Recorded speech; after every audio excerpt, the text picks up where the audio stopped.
आज मैं अपनी पुरानी कर्म भूमि तरन तारण में अपनी बहन तृप्ता देवी जी के घर में हूँ। साथ में उनके पति श्रीमान देवेंद्र जी, जो कि मंदिर के बीच में, समाज के बीच में बहुत ही सेवा का कार्य करते हैं। सेवा का कार्य करते करते सेवामयी हो गए हैं। मैं जब यहाँ पर कार्यरत था तरन तारण में, तो परिवार में आना जाना हुआ। अभी मेरी जो जिम्मेवारी बदली, आजकल मैं समाज में परिवार प्रबोधन का काम करता हूँ। तो उसके बीच में एक वाक्य मैंने सबको कहा है। रामायण का जो बात आ रही है कि रामायण का सार क्या है।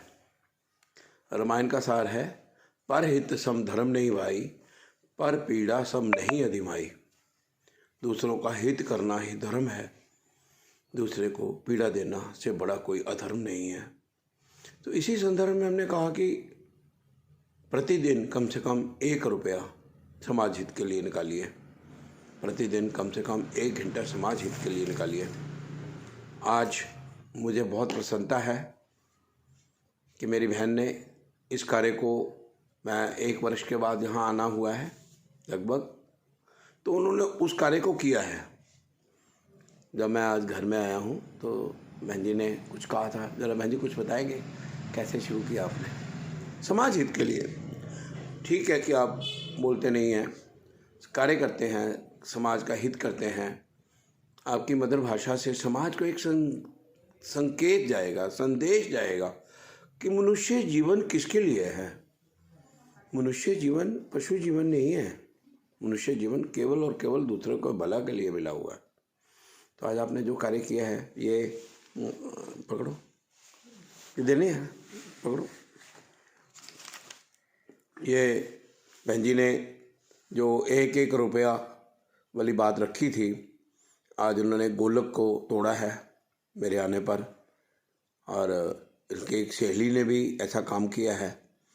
आज ये धनराशि जो 1-1 रुपया करके इकट्ठी की गई है, गोलक में डाली है। रोज़ डालते हैं मेरी बहन, मंदिर भेज जाते हैं, समाज हित में भी कार्य करते हैं। जब मैं यहाँ पर रामायण रखी थी तो बहुत अच्छा कार्य यहाँ पर कंजक पूजन का भी इन्होंने संपन्न करवाया था। तो बहन जी आपने कैसे किया, क्या मन में आया है जी? क्या मन में आया, क्या मैंने कहा, क्या आपने किया? हाँ, मन में आया किसी की सहायता करनी चाहिए। और जब आपने ये सारी धनराशि डालते थे आप गोलक में, क्या विचार मन में आता था? मन में विचार आता है गरीब बच्चों के लिए कुछ ना कुछ हाथ से निकलना चाहिए। हाथ से निकलना चाहिए। बहुत अच्छा। तो अभी इसको आप जारी रखेंगी या रोक देंगी? बिल्कुल जारी रखूंगी। और भी बहनों को प्रेरणा देंगी? कहते हैं कि स्वयं अच्छा कार्य करना, गंगा स्नान करना। और किसी को नहीं कह सकती। नहीं, चलो अच्छी बात है। तो सबको, जो भी अपने मंदिर में सहेलियाँ जाती हैं, मैंने ये काम किया, आपका समाज को क्या कहना चाहेंगी? मुझे प्रसन्नता हो रही है आपको? बिल्कुल अच्छी प्रसन्नता हो रही है। ये पैसे किसी के लिए नेक कार्य में लगेंगे, किसी के मुंह में अन्न जाएगा, किसी को अच्छा पढ़ने के लिए सहायता मिलेगा। तो सबको करना चाहिए ना। हाँ जी, आगे से कोशिश मेरी होगी भी इससे भी ज़्यादा हो।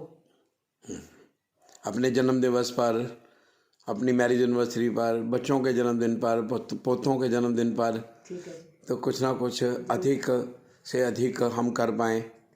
तो दीपावली वाले दिन आपने, मैं ना भी आ पाऊँ, कोई पता नहीं है ज़िंदगी का किस मोड़ पे हमको चले जाना है। दीपावली वाले दिन से 2 दिन पहले अपनी गोलक को तोड़ देना। ठीक है जी। जितने भी पैसे इकट्ठे हों उसमें कुछ और डाल करके समाज की झुग्गी झोंपड़ियों में रहने वाले उन लोगों में दीपावली के उपलक्ष्य में कुछ वस्त्र दान करना। क्योंकि वस्त्र दान सबसे बड़ा दान गिना गया है। किसी के शरीर को ढकना, सर्दी से बचाना। और दीपावली का महत्व भी बहुत ज़्यादा है। दीपावली हर घर में मनाई जाए, खुशियों भरी मनाई जाए। इसलिए मेरी प्रार्थना है कि जो आपने कार्य किया है, शुरू किया है, वो स्वयं ही उसको और आगे बढ़ाते हुए, ये आज तो मैं ये जो आपने धनराशि मेरे को दी है, ये साहित्य वितरण कुछ हो रहा है।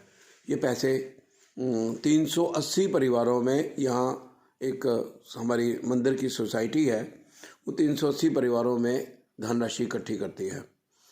तो वहाँ पर हम परिवार प्रबोधन की एक पुस्तिका देंगे।